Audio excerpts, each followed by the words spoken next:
टल Everest view सपना हरायो मेरो सिरानीबाट। तपाईहरुले मेरो यस भिडियोमा हिमाली प्रकृति, हिमाली वातावरण, हिमाली दृश्य, हिमाली वनस्पतिहरू र हिमाली जैविक विविधता देख्न सक्नुहुनेछ। यो रुख भनेको यो गुराँसको रुख हो, यो गुराँस हो। त्यसपछि यो पल्लो अग्लो भोजपत्र भन्दा नै साथीहरु देख्नु भएको थिएन, त्यो अग्लो चाहिँ भोजपत्र हो। घनघोर जङ्गलमा यहाँ जान अलिक गाह्रो हो, जङ्गल गइरहेको छु एक्लै, अलिक गाह्रो। बाटो सानो बाटो थियो, त्यो बाटै हराइदियो। बाटो हराएपछि चाहिँ म जङ्गल उकालो गइरहेको छु। हेरौँ कति समय पुग्दो रहेछु।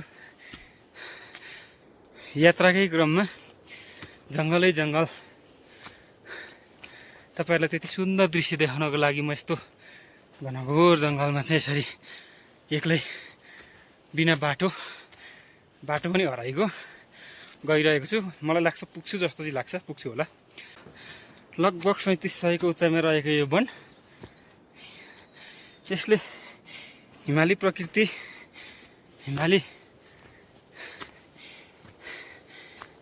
हिमाली जैविक विविधतालाई चाहिँ सन्तुलित बनाउनलाई एकदम महत्त्वपूर्ण भूमिका खेलेको छ। यो तपाईहरुलाई आज म यस्तो सुन्दर दृश्य देखाउन गइरहेको छु नि यो ठाउँबाट, तपाईहरुले कल्पना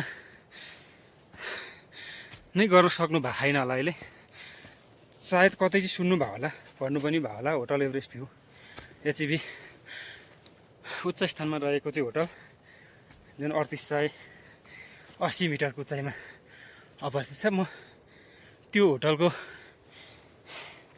दृश्य देखाउँदै तपाईहरुलाई अर्को स्याङबोचे भन्ने स्थानमा गएर त्यहाँबाट विश्वको सर्वोच्च शिखर, धरतीकै अग्लो ठाउँ, यहाँभन्दा अग्लो ठाउँ धरतीमा कहीँ पनि छैन, त्यो ठाउँ माउन्ट एभरेस्ट, सगरमाथा सहित लोत्से, नोप्से, आमादाब्लम लगायतका प्रख्यात हिमालहरूको दृश्य तपाईहरुमाझ ल्याउने छु। यो भिडियोलाई चाहिँ नछुटाइकन अन्तिमसम्म हेरेर साथ दिनलाई साथीहरु, भिडियो मन परे लाइक, कमेन्ट, शेयर अनि च्यानललाई सब्स्क्राइब गरिदिनु होला। साथीहरु म लगभग जङ्गल कट्न लागेँ। अब यो हिमाली क्षेत्रमा हिँड्नले के गाह्रो हुन्छ, निकै समस्या भइरहेछ। यसका बावजुद पनि म गइरहेको छु। अब म जङ्गल कट्न लागेँ। अब यो जङ्गल 5 मिनट जति म कट्छु। जङ्गल कटेपछि आउने देखिने एउटा सुन्दर दृश्यलाई पनि के रहेछ, त्यहाँबाट के देखिँदो रहेछ तपाईहरुलाई चाहिँ देखाउने छु है साथीहरु। म जङ्गल लगभग कटेँ। अब यो यस्तो चट्टान बाटो छैन, यो चट्टान म त्यो डाँडोमा जान्छु। हेरौँ कस्तो रहेछ, म जान सक्छु सक्दिनँ है त। यो चट्टान भिर पहरो होइन, यो हिमाली क्षेत्र एकदम गाह्रो मुस्किल हुन्छ चढ्नलाई। म चाहिँ चढ्ने अलिअलि बानी परेकोले लगभग जान्छु होला। म चाहिँ यस्तो चढ्नलाई, हिँड्नलाई बानी परिसकेको मान्छे, त्यही भएर म चाहिँ जाँदैछु है। लगभग त्यो पहरो सक्नलाई शीत रहेछ। राति पानी परेको थियो, ल्याफै भिजायो, मेरो जुत्ता त सबै भिजाइसक्यो। अनि म जाँदैछु है साथीहरु। गाह्रो हो। जङ्गल कटेर म डाँडामा आइसकेँ यार। अब यो अन्त यसबाट देखिने भ्यू त तल कुहिरोले छोप्न लागेको दुधकोसी हो। त्यसै त्यो देखिएको पर नुप्से हिमाल देखिरहेछ, लोत्से र नुप्से देखिरहेछ। हुन्छ यस्ताको यो नुप्से, यो लोत्से, अनि यो नुप्से भन्दा पछाडि सगरमाथा छ। सगरमाथालाई चाहिँ अहिले ढाकिसकेको कुहिरोले, अहिले देखिँदैन। त्यसपछि यो छ, यो हेर्नु है, यो कुहिरो लागेको यो आमादबलाई यसलाई फिमेल हिमाल पनि भनिन्छ अनि टेक्निकल हिमाल पनि भनिन्छ। एकदम टेक्निकल हिमाल हो। आरोहण गर्नको लागि एकदम अप्ठ्यारो छ यो हिमाल। हेर्नुहोस् यहाँबाट देखिने भ्यू यस्तो देखिन्छ। त्यसपछि यो देख्नु भएको छ यो सुमेरु पर्वत, त्यो सुमेरु पर्वत भन्छन्। सुनिहाल कतै सुनिहाल, पुराण सोस्तानेको कथातिर सुन्नुभयो होला साथीहरूले। सुमेरु पर्वत भन्छन् यसलाई। यो खुम्बिला पनि भनिन्छ। यो चाहिँ एकदम धार्मिक स्थल। यहाँ चाहिँ देउता, यहाँको हिन्दू र बुद्धिस्टहरूले चाहिँ देउता ठानेर पूजा गर्नुहुन्छ। यो चाहिँ हिन्दू र बुद्धिस्ट धर्महरूको चाहिँ पवित्र स्थान भनिन्छ। यसलाई चाहिँ फोहोर पार्न दिँदैन साथीहरू। चाहिँ खुम्बिला सुमेरु पर्वत पनि भनिन्छ है त। अब ढाक्छ हिमालहरू भनेर अहिले ढाकिसक्यो, म भएको ठाउँ पनि ढाकिसकेँ। तल पुगेर चाहिँ एकैछिनमा आएर अब यति राम्रो फुलेको प्रकृतिलाई चाहिँ ढक्कपक्क ढाकिदियो। एकैछिनमा ढाकेर चाहिँ आफ्नो घुम्टोभित्र लुकाइसक्यो। यो प्रकृतिको लीला अपरम्पार छ। हामीले कल्पना गर्नै सकिन्न प्रकृतिलाई। अहिले तपाईँहरूलाई चाहिँ राम्रो दृश्य देखाउनको लागि गइरहेँ। जाँदा जाँदा अब लगभग आजको दृश्य यस्तै होला, टुङ्गिन सक्छ। यदि म पुग्दा खुलेछ भने देखाउन सक्ने नै छु। खुलेन भनेदेखि चाहिँ यस्तै हो साथीहरू। अब के गर्ने, प्रकृतिसँग मान्छेले सक्दैन। प्रकृति हुनु। अघि देखिएका हिमाल दृश्यहरू कुहिरोले लगभग ढाकिसकेको अवस्था छ। अब नयाँ कुहिरो आइसक्यो। यसका बावजुद पनि म गइरहेको छु जान चाहिँ। खुलेन भनेदेखि त मेरो पनि मर्निङ वाक मात्रै हुने हो। तपाईँहरूलाई सकेसम्म म त्यति सुन्दर दृश्य दिनेछु है आज। हेलो साथीहरू, म दोस्रो डाँडो आइसकेँ। मौसम अलिक खुलिरहेको छ। ल तल बादलको घेरो होइन, डाँडाभन्दा मुनि बादलभन्दा माथि म, त्योभन्दा माथि हिमालहरू पहाडहरू देख्न सक्नुहुनेछ। सायद लाग्छ खुल्छ होला दृश्य, तपाईँहरूले देख्न पाउनुहुन्छ भन्ने मलाई आशा छ। ल हिमालहरू पनि हल्का देखिरहेछ। सकेसम्म म तपाईँहरूलाई चाहिँ एउटा दामी दृश्य देखाउने छु है। खुम्बिला हिमाल, सुमेरु पर्वत पनि भनिन्छ यसलाई। यो बुद्धिस्ट र हिन्दू धर्मावलम्बीहरूको पवित्र स्थान। यहाँ चाहिँ खुम्बुका देउता भनेर पनि भनिन्छ। यो आरोहण गर्न प्रतिबन्ध लगाइएको हिमाल हो। यहाँ आरोहण खुल्ला छैन। आजको दृश्य एकदम राम्रो बवाल देखिरहेको अहिलेसम्म। यो सबै कुहिरो हटेर हिमालहरू क्लियर देख्ने अझै राम्रो हुने थियो। तर हिमाल चाहिँ राम्रो फुल्दैदेखि आज हुन्थ्यो भने कि हिमाल बन्द भइरहेछ। हेरौँ कहिले अब भरेसम्म देखिन्छ कि। ल यहाँको दृश्य, यहाँको वातावरण यस्तो छ साथीहरू। कस्तो लागिरहेछ दृश्य? तपाईँले यति सुन्दर बवाल, विश्वकै ध्यान आकर्षण हुने ठाउँबाट, धरतीको सर्वोच्च स्थान भएको ठाउँबाट चाहिँ देखाइएको यस्तो दृश्य पक्कै पनि मन नपर्ने भन्ने त हुन्न होला। मन परेकै होला। कृपया मन पर्यो भने प्रतिक्रिया दिनु होला। भिडियोलाई लाइक सेयर गर्नु होला। च्यानल सब्सक्राइब गर्नु होला है त।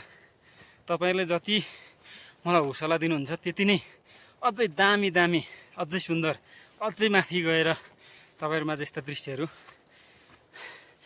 ल्याउन मलाई हौसला मिल्नेछ। यो चाहिँ आइल्यान्ड पिकलाई हेर्नुहोस्। आइल्यान्ड पिकको नामको टोपी लाएर म चाहिँ लागिरहेको छु है।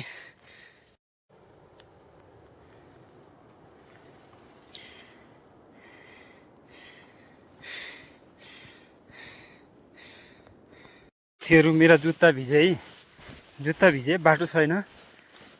बाटो नभइकन अब जुत्ता भिजे। मैले जुत्ता भिजेर खुट्टा एकदम चिसो भइसक्यो, ठिराइसक्यो, कटकटी खान थालिसक्यो। यहाँ त चिसो छ नि त, चिसो छ। यसको बावजुद पनि मलाई अहिले प्रभाव छैन जुत्ता भिजेको। मलाई खुट्टा ठिराएको नि कुनै प्रभाव छैन। किनभने तपाईँहरूलाई यो सुन्दर दृश्य देखाउन गइरहेको छु कि म। हेर्नुहोस् म फेरि एउटा जङ्गलमा आइपुगेँ। अब यो जङ्गल कटेपछि होटल एभरेस्ट भ्यू पुगिन्छ है। होटल एभरेस्ट भ्यू पुगिन्छ। त्यहाँ पुगेपछि तपाईँहरूलाई होटल एभरेस्ट भ्यूको पनि दृश्य देखाउने छु है त। हिमालको जङ्गल, त्यो पनि ठुलो जङ्गल, त्यसमाथि गुराँस र भोजपत्रको जङ्गलमा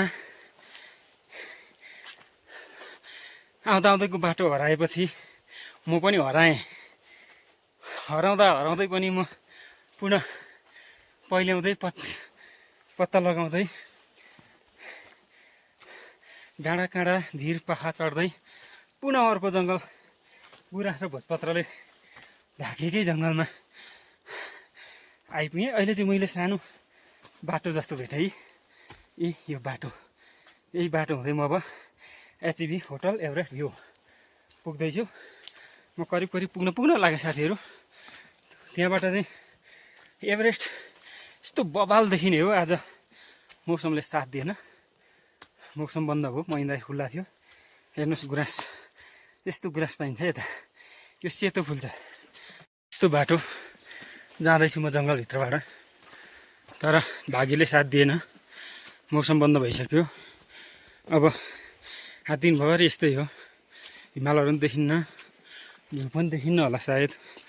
अरू पनि देखिएछ भने एकछिन म आधा घन्टा 1 घन्टा वेट गर्छु। देखिएछ भने चाहिँ तपाईँहरूलाई सबै दृश्यहरू राम्रोसँगले देखाउने कोसिस गर्नेछु। म जङ्गल कटेर आइसकेँ साथीहरू। अब यस्तो दामी ठाउँमा आएँ नि, कुरै छोडिदिनुहोस्। तर मौसमले साथ दिएन अहिले। ल हेर्नुहोस् त, ढाक्यो। यहाँ म होटल एभरेस्ट भ्यू। ल हेर्नुहोस्, यो एचइबी होटल एभरेस्ट भ्यू। यसको पछाडिपट्टिबाट चाहिँ माउन्ट एभरेस्ट, लोत्से लगायतका विश्वका शिखरहरू, धरतीको सर्वोच्च स्थानहरू देखिन सकिन्थ्यो। आज अब मौसमले साथ दिएन। म कुहिरो लागेको, मौसम फुलेन, बन्द भयो। पानी परिरहेछ हल्का, अहिले हल्का पानी परिरहेछ। यो पानी पऱ्यो पनि मलाई प्रभाव छैन। मेरो जुत्ता त भिजिसक्यो, सबै जुत्ता मोजा भिजिसक्यो, मलाई ठिटैरहेछ।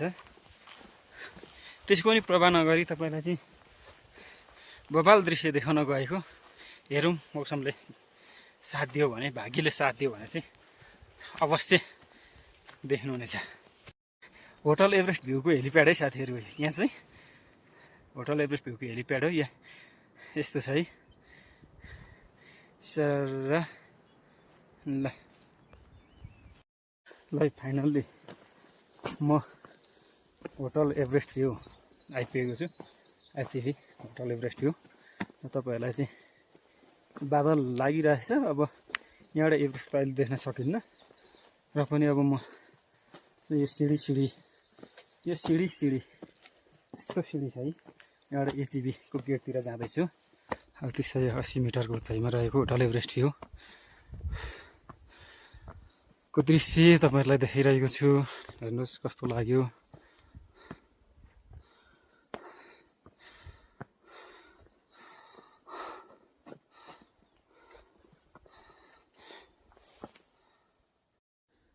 ल देख्नुभयो नि होटल एभरेस्ट भ्यू।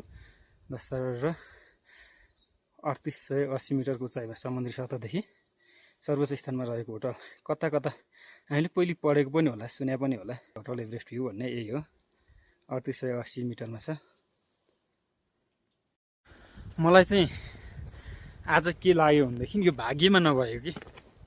यो भाग्यमा नभएपछि अनेक हुन्छ भन्थे। म 1.5 घन्टा जति लाएर तलबाट यस्तो राम्रो सुन्दर दृश्य, हिमालहरू देखिने ठाउँमा तपाईँहरूलाई चाहिँ देखाउँला, सकेसम्म लाइभै देखाउँला भनेर नि आएको थिएँ। मेरो त्यो इच्छा पुरा भएन है, पुरा नभए पनि हिमालहरू देख्ने दृश्य पुरा नभए पनि तपाईँहरूले अन्य दृश्य चाहिँ देखिरहनु भएछ। ल हिमाली वातावरण यस्तो छ। हिमालमा कतिखेर फुल्ने कतिखेर बन्द हुने टुङ्गो हुन्न कि, टुङ्गै हुन्न। अब के गर्नु, यस्तै हो। यस्तो छ। यो चाहिँ एचइबी भन्दा मुनि। अब यो स्याङबोचे जाने बाटो, यो बाटो स्याङबोचे जान्छ। यो बाटो स्याङबोचे सानो बाटो छ। योभन्दा तल भिर छ जातिहरू, ठुलो भिर छ। यहाँबाट लडियो भने त तल पुगिन्छ क्या, दुधकोसीमा लडियो भने त तल भेटिँदैन नि मान्छे। यस्तो छ। म चाहिँ बानी परेको मान्छे, यस्तै हिमाल, डाँडा काँडा, भिर पाखा, हिमाल सबैतिर हिँड्न बानी परेको मान्छे। म त जता पनि हिँडिदिन्छु होइन। यो भिर पनि झरिदिन्छु म त भिर पनि झरिदिन्छु, चढिदिन्छु पनि। किनभने म बानी छ नि त मेरो। यिनी डाँडा काँडा, हिमाल, भिर पाखा पखेरासँग त मेरो साइनो छ, माया बसेको छ मेरो। हिमालहरूसँग यी डाँडा काँडा यी वन पाखा पोखरासँग माया बसेको छ मेरो। मलाई पाइला पनि चिन्छ कि यहाँको वातावरणले, यहाँको हिमालले।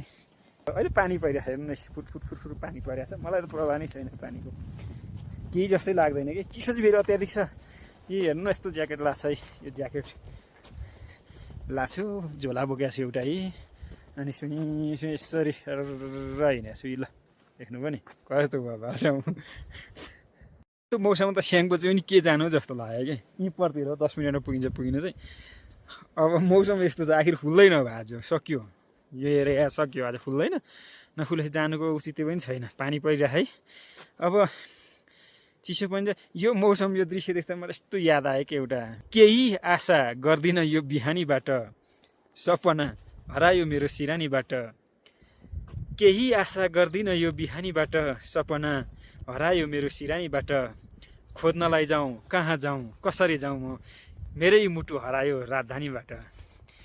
म 10 मिनटसम्म चाहिँ यहाँ वेट गर्छु है साथी। 10 मिनटसम्म वेट गर्दा मौसम खुल्यो भने, वेदर खुल्यो भने म त्यो स्याङबोचे पनि गएर तपाईँलाई लाइभ छोड्नेछु हिमालयको प्रकृतिको अनुपम उपहार, प्रकृतिको जिल्लीला होइन।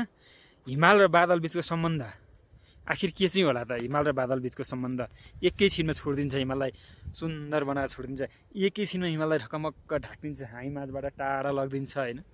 यो प्रकृतिले चाहिँ हामीलाई चाह्यो भने एकैछिनमा देखाइदिने, अनि उसले चाहेन भने चाहिँ बन्द गरिदिने, लुकाइदिने। यो लुकामारी खेल चलिरहन्छ हिमाल र कुहिरोको। यदि दिएछ भनेदेखि म यहाँबाट 10 मिनट पर गएर तपाईँहरूलाई चाहिँ माउन्ट एभरेस्ट, धरतीको सर्वोच्च स्थान, विश्वको ध्यान आकर्षण गर्ने क्षेत्र अवश्य देखाउनेछु है। आइपुग्दै तलबाट मौसम चाहिँ बद्लियो। यहाँको मौसम बद्लिने टुङ्गो हुन्न, एकैछिनमा खुल्छ एकैछिनमा बन्द हुने। बिहान क्लियर थियो, म तलबाट हिँड्दाखेरि म आइपुग्न 1.5 घन्टाको समय लगभग लाग्यो। अब त्यहाँभन्दा कममा त सम्भवै थिएन। हिँडेर आउनुपर्ने ठाउँ, हिमालको बाटो अप्ठ्यारो, हिँड्न नसकिने, सास प्रश्वासमा समस्या हुने भएको कारणले पनि एकदमै ढिलो भयो। त्यसले गर्दाखेरि यहाँबाट देखिने दृश्यहरू बादलले ढाकिदियो, हामीले केही देख्न नपाउने भयौँ आज। यो हाम्रो भाग्यमा रहेनछ भन्नु पर्यो। अब यहाँ यो डाँडापारी होटल एभरेस्ट भ्यू त्यहाँभन्दा उतापट्टि थियो, त्यहाँबाट पनि केही देखिँदैन, बादल लागिसक्यो। यहाँदेखि यता स्याङबोचे भन्ने ठाउँ जान्थ्यो। यो स्याङबोचे भन्ने ठाउँतिरबाट पनि अब उस्तै लगभग एउटै हाइटमा अब बादलले चारैतिर ढाकिसक्यो। यी आज लगभग खुल्ने छाँट छैन बादलको, बादलले चाहिँ छोड्ने छाँट छैन। नभइसकेपछि अब अर्कोचोटि फेरि प्रयास गर्नेछु। आजलाई चाहिँ यस्तो भयो, मौसम सकिएन दृश्यहरू देखाउनलाई, के गर्नु। ल है, यस्तो छ आजको दृश्य। 3880 मिटरको उचाइमा छु अहिले म। अब चिसो भयो, एकदमै चिसो भइरहेछ, धेरै समय बस्न सकिन्न। साथीहरू मौसम खुल्छ कि भन्ने मैले ठुलो आश गरेँ, त्यो आश मेरो हरायो। मेरो सपनामै हरायो, सपनै सीमित भयो। अब कुनै समय भेटेछु, मौसम खुलेछ र म आउन सकेछु भने तपाईँहरूलाई यहाँको दृश्य देखाउनेछु, हिमालहरू राम्रोसँगले भ्यूहरू देखाउनेछु।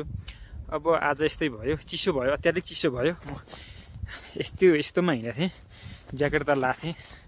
अब म चाहिँ यहाँबाट फर्किन्छु, लामो समय भयो, फेरि चिसो लाग्छ यसरी धेरै बस्दाखेरि पनि। जुत्ता भिजा छ, अनि अब लगभग पानी परेर टाउको पनि भिजिसक्यो, मोबाइल पनि भिज्न लाग्यो। अब फर्किनुपर्छ। आजको दृश्य यही नै हो। अब यही दृश्य तपाईँहरूले हेर्नु होला, यहाँको हिमाली प्रकृति, हिमाली वातावरण यस्तो रहेछ भनेर। हिमालहरू चाहिँ देख्न पाउनु भएन, हिमालहरू देखाउन नसकेको म क्षमा याचना गर्छु। कुनै समय तपाईँहरूलाई अवश्य म सगरमाथा यहाँबाट चाहिँ देखाउने छु है त। साथीहरू मेरो भिडियो अन्तिमसम्म हेरिदिनुलाई, हेरेर साथ दिनु होला। मन पऱ्यो भने यसो लाइक सेयर कमेन्ट गर्नु होला, च्यानल सब्सक्राइब गर्न नभुल्नु होला। तपाईँहरूको एउटा सानो सहयोगले मलाई ठुलो हौसला मिल्नेछ। साथीहरू अब म फर्केँ गएँ है।